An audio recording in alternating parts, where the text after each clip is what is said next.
We have new details tonight about the months leading up to a tragic murder-suicide in Brook Park. That shooting left a 10-month-old baby girl dead, her mother injured. Now, we want to warn viewers here, this story is going to be difficult to hear. News 5's DeLon Dillard in the newsroom. DeLon, police say the accused killer harassed that mother for months.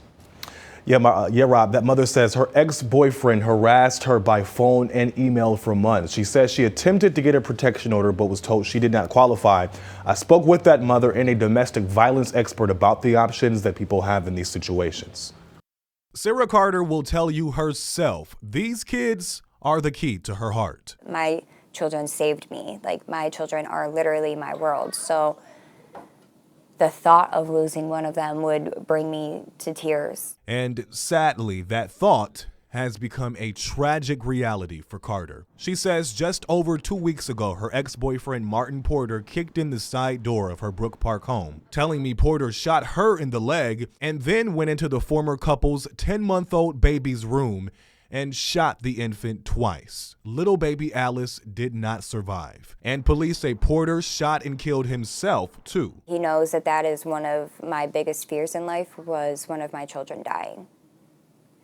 So that, I honestly, truly believe he did that to make me live with the pain of one of my children being dead. Carter says Porter harassed her for months after they broke up early last year. In a release, Brook Park police confirmed Carter contacted them about issues with Porter 4 separate times, from August of 2021 to January 8th.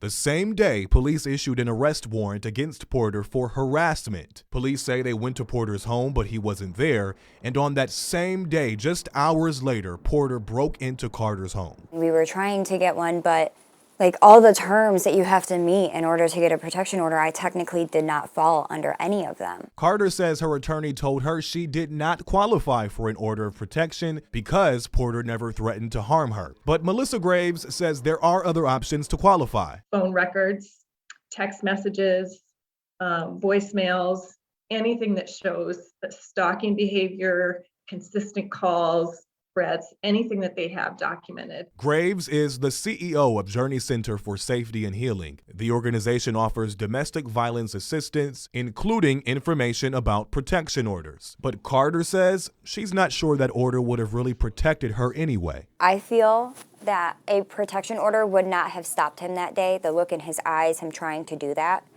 I don't think a protection order would have stopped that. Just so tragic. The Journey Center has a 24-hour helpline where you can call or text. That number is 216-391-4357. The organization can also be reached by email or by their website. That's journeyneo.org. Rob. Lon, thank you. And you were right. That is a tough one to hear.